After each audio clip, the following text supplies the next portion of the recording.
Hey guys, here we are, stage 7, and we're back on Table Rock. We had some flooding in Oklahoma. You guys have probably all heard the story. We were headed to Grand Lake, had to cancel that event, due to some flooding situations there. So in the short time period, we needed another venue to come to, and with the signal capabilities that MLF tournaments need or Bass Pro Tour tournaments need and stuff, Table Rock really made the most sense. So we were back on Table Rock for stage 7, which made for an interesting dynamic because when we were here last time, those fish were up spawning, garden fry, a lot of fish on the bank.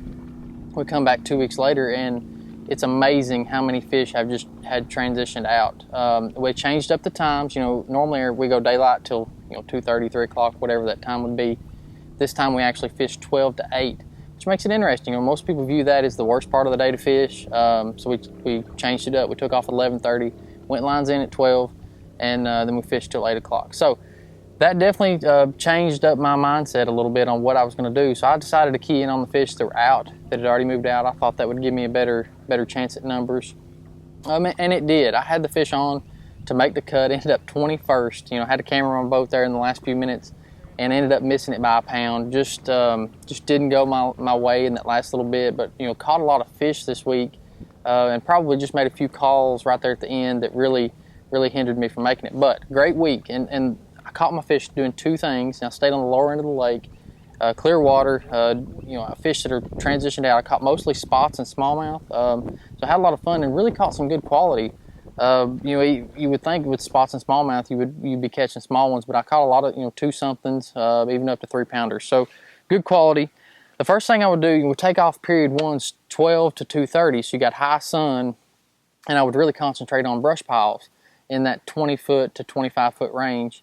A lot of spotted bass that would get real tight in those brush piles, and to do that, I would simply just drop shot with a little kind of a weedless rig hook there, about a 15-inch leader, 3/8 drop shot weight, and I would use that on the DS 822 MHX rod. I've had this rod built for probably 3 years now. It's just a great drop shot rod, especially when you're using like a number 1 or a 1/0 drop shot hook.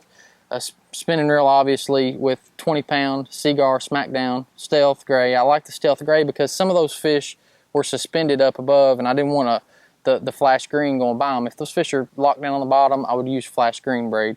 But then I ran it to an 8-pound Seaguar BrazeX leader. First period always went great for me. I would catch 16, 17, up to 20 pounds in that first period on a drop shot around brush piles.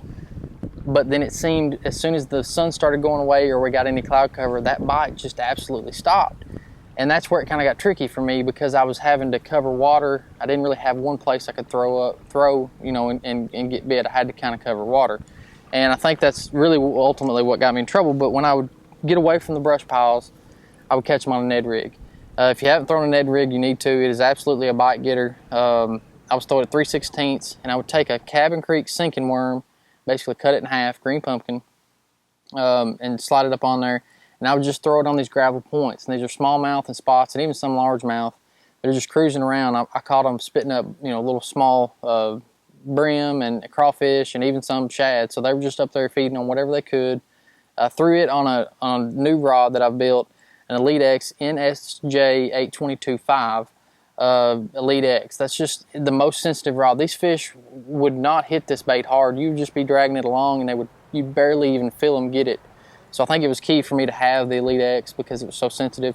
20-pound Seaguar Smackdown Stealth to 8-pound again. Light line because you're looking at really clear water. So that's the 2 ways I caught fish. I caught a lot of fish, just came up barely short. But the good news is we got some good points. We're trying to qualify for that Red Crest, which will be in La Crosse later this year. So we got good points. We're still in good shape for the points. We've got 1 tournament left.